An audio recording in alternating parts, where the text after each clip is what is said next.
급제를 향한 첫걸음.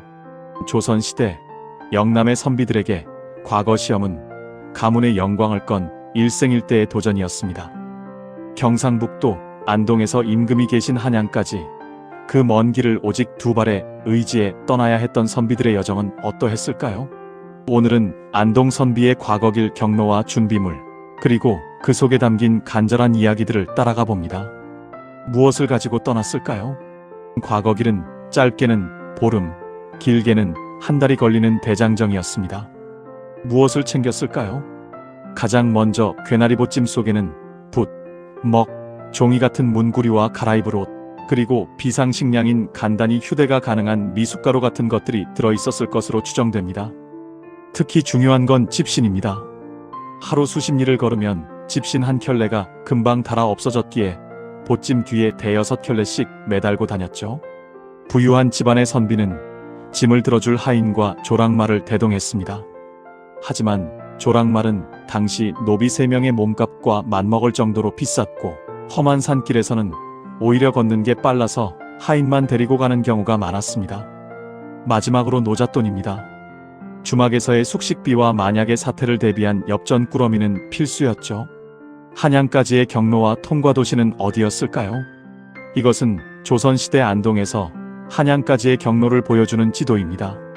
안동을 떠난 선비는 영남대로의 핵심 구간을 지납니다. 안동 예천 문경. 안동에서 서쪽으로 향해 예천을 지나 문경에 도착합니다. 여기서 선비들은 고민에 빠집니다. 한양으로 가는 고개는 3군데가 있었거든요. 중령 영주, 추풍령 김천, 그리고 문경세제. 하지만 선비들은 유독 문경세제를 고집했습니다. 왜일까요?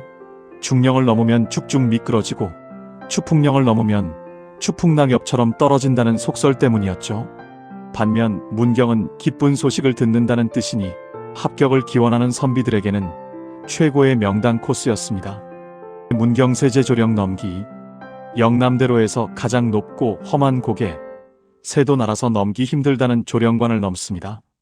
이곳엔 산적이나 호랑이가 출몰하기도 해 선비들은 주막에서 사람들을 모아 무리를 지어 넘기도 했습니다. 다음은 괴산 충주용인 과천을 지나야 합니다. 고개를 내려오면 충청도 땅입니다. 충주 탄금대를 지나 경기도 용인, 과천을 거쳐 한양의 관문인 남태령에 다다릅니다. 이렇게 과거길을 가는 데는 약 14일, 그러면 오는 데는 며칠이나 걸렸을까요? 안동에서 한양까지의 거리는 약 700리, 요즘 거리로 약 270km로 성인 남성이 하루 평균 70에서 80리 정도를 걷는다고 했을 때 약 14일 정도가 걸렸습니다. 물론 비가 오거나 몸이 아프면 더 늦어지기도 했죠. 그래서 시험 날짜보다 넉넉히 한 달 전에는 길을 나섰습니다. 시험이 끝나고 집으로 돌아올 때는 마음가짐에 따라 달랐습니다.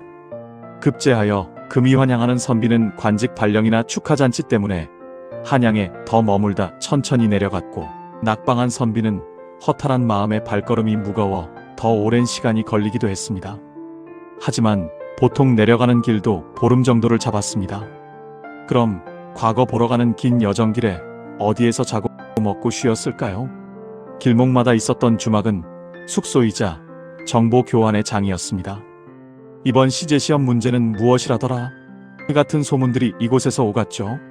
나라에서 관리하는 숙소인 원도 있었습니다. 사근원, 보재원 같은 지명이 오늘날에도 남아있는 이유입니다. 간절함이 만든 길. 과거를 보러 가는 길은 단순히 걷는 길이 아니었습니다.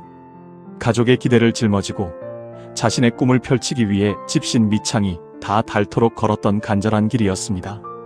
오늘날 우리가 KTX로 2시간이면 가는 그 길을 보름 동안 걸었던 조선 선비들의 열정을 떠올려 봅니다. 시청해주셔서 감사합니다.